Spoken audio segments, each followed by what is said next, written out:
48 hours. That is the deadline Iran has just handed to Saudi Arabia, the UAE, Kuwait, and Qatar. A deadline to make a choice that will define the Middle East for the next 50 years. This is not a negotiation. It is not a diplomatic consultation. It is an ultimatum delivered through back channels simultaneously to every Gulf monarchy. The message identical for all of them. Simple, binary, and catastrophic, no matter which option they choose. Stop allowing American military forces to use your territory for strikes against Iran. Shut down the bases, deny overflight permissions, end all logistical support. Or accept that your oil infrastructure, the very foundation of your economy, the engine that feeds your population and powers your cities, will become a permanent military target. A target Iran vows it will destroy systematically until nothing remains. 48 hours to choose between economic suicide and strategic abandonment. There is no third option. There is no middle ground. The deadline Iran has made clear is not negotiable. Their message: we are not asking for your cooperation. We are informing you of the consequences of your choice. Choose America, and your oil fields burn. Choose your oil fields, and America leaves. Either way, the Gulf that existed just 2 weeks ago, the one where monarchies could balance relations with both sides, where neutrality was possible, where wealth could buy safety, that Gulf is gone. And it is not coming back. We're learning this happened on March 8, 2026. Iranian representatives delivered those identical messages to Saudi Arabia's Crown Prince, the president of the UAE, Kuwait's Emir, and the leadership in Qatar. The delivery was not made through official diplomatic channels, but through intelligence-backed channels, the kind Gulf states maintain with Iran, specifically for communications that cannot be made public. The kind of channels you use when the message is simply too sensitive for formal diplomacy. And that message was brutally direct. Your territory, Iran stated, is being used to launch attacks that kill Iranian civilians. American aircraft take off from your bases. American drones operate from your airfields. American missiles transit your airspace. American logistics networks run through your ports. Iran's conclusion: every one of those operations makes you a combatant, not a neutral party, a combatant, and combatants pay the price in war. The ultimatum continues. You have 48 hours to end American military use of your territory. After 48 hours, if American operations continue from your soil, we will begin systematically destroying your oil production infrastructure. And they were specific. Not your military bases. Your oil fields, your refineries, your export terminals, your pipelines, your storage facilities. Everything you need to extract, process, and export the resource your economy depends on. We will destroy it methodically, completely, and irreversibly, and there is nothing you can do to stop us. Sources tell us the Gulf monarchies received this message and immediately understood 3 chilling realities. First, that Iran is not bluffing. The past 2 weeks have proven Iran can hit any target in the Gulf with precision. Saudi oil facilities have already been struck. Kuwaiti refineries have been hit. The capability is demonstrated. Second, American defenses cannot protect their oil infrastructure.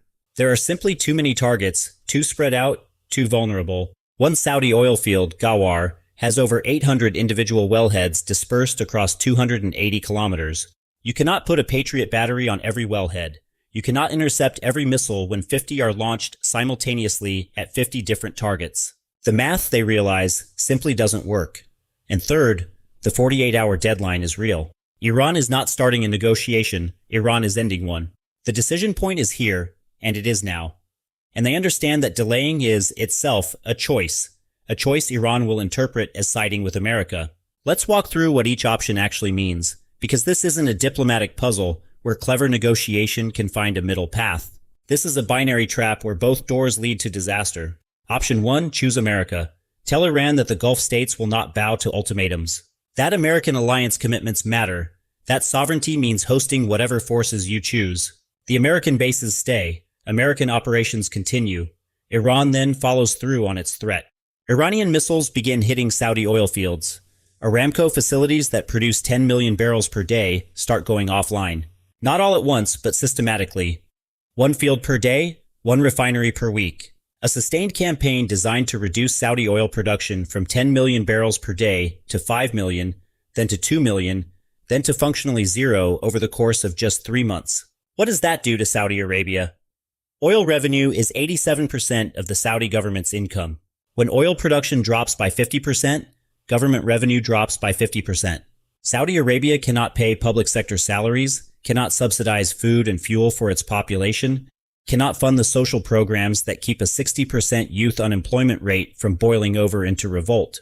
The country that bought stability with oil wealth loses that oil wealth. Stability follows it out the door. This is not hypothetical. This is arithmetic, and the Saudi government knows it. The UAE faces the exact same calculation. Oil and gas revenue is 30% of its GDP. But more importantly, it's the foundation of everything else. The real estate market that foreign investors poured money into collapses when the country becomes a war zone. The tourism sector that Dubai built is gone when airlines refuse to fly into a city under missile attack. The financial services industry relocates to Singapore when the bombs start falling. The UAE doesn't just lose oil revenue, it loses everything that oil revenue enabled. Kuwait, Qatar. It's the same story, different numbers, but the same outcome. Oil infrastructure destroyed means economic infrastructure collapses, and an economic collapse in a rentier state means political collapse follows within months. Now for option 2, choose the oil. Tell America that Gulf states can no longer host U.S. military forces. The bases close. Overflights are denied. American personnel are given 30 days to leave. Iran stops targeting the oil infrastructure. The oil keeps flowing. The economy survives, but America leaves permanently. Because once you eject American forces during a war, you do not get them back. The alliance is over, not paused. Over. What does that mean strategically? It means the Gulf has no security guarantor. Iran becomes the regional hegemon by default. Saudi Arabia, the UAE, Kuwait, Qatar, all of them become Iranian client states. Not through conquest, but through the simple reality that they cannot defend themselves, and the one country that could defend them is gone. Iranian influence expands into every Gulf capital. Iranian preferences become Gulf policy. The monarchies that spent 70 years balancing against Iranian power will have just handed Iran everything it wanted without Iran firing a single shot at them. And America loses the Middle East. Not loses a war, but loses the entire region. 60 years of alliance infrastructure, strategic positioning, military access, all of it gone. Gone because America's allies concluded that American protection costs more than it provides. The American military presence that has defined the region since 1945 ends not because America was defeated militarily, but because America's allies chose survival over alliance. And here is what makes this ultimatum so strategically brilliant. The 48-hour deadline gives the Gulf states no time to negotiate. It gives America no time to deploy additional defenses. It gives no one time to find a diplomatic exit. 48 hours is just enough time to make the decision, not to escape it. Iran designed this timeline specifically to prevent the one thing Gulf states are experts at: delay and hedging. For decades, Gulf monarchies have survived by never fully committing to either side of regional rivalries. They maintain relations with America and Iran. They buy weapons from the West and maintain dialogue with Tehran. They host American bases and send delegations to Iranian leaders. This strategy worked because both sides tolerated it. Iran is no longer tolerating it.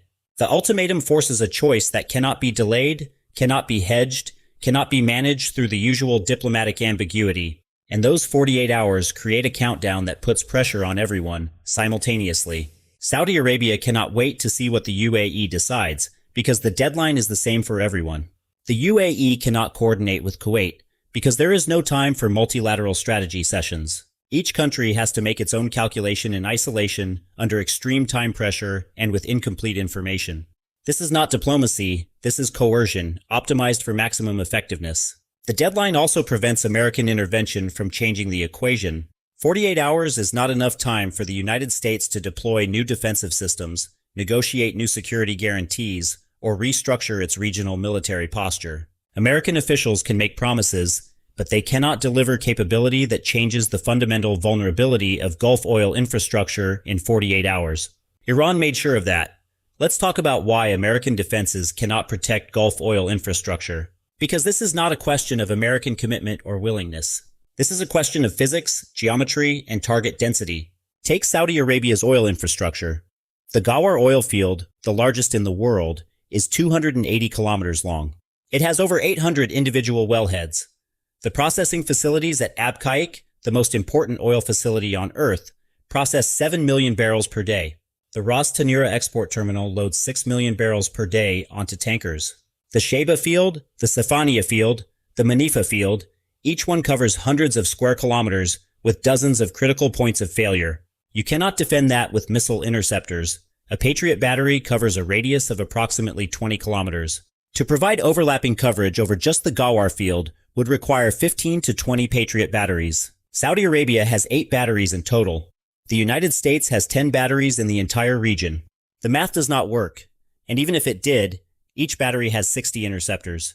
If Iran fires 500 missiles simultaneously at 500 different targets across Saudi Arabia's oil infrastructure, the interceptors run out before half the targets are even covered. The rest get through. Iran has already demonstrated the capability to fire over 1,000 missiles and drones in a single day against targets spread across 6 countries. That operational capacity is proven.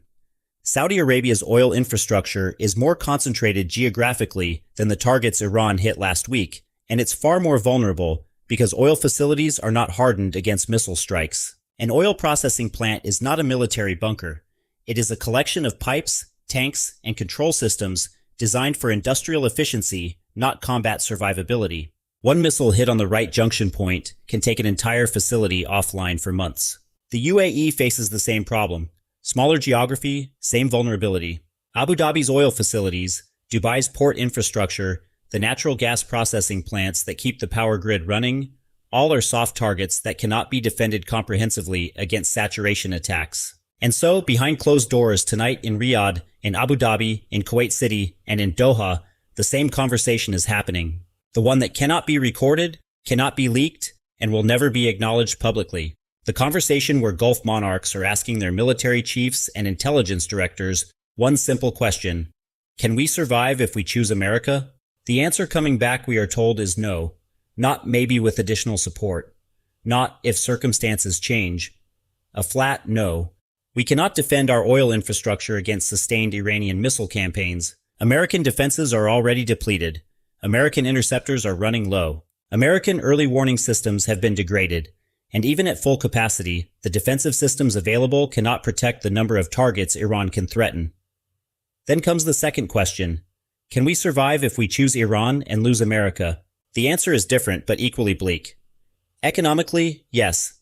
The oil keeps flowing, the money keeps coming in. Strategically, no.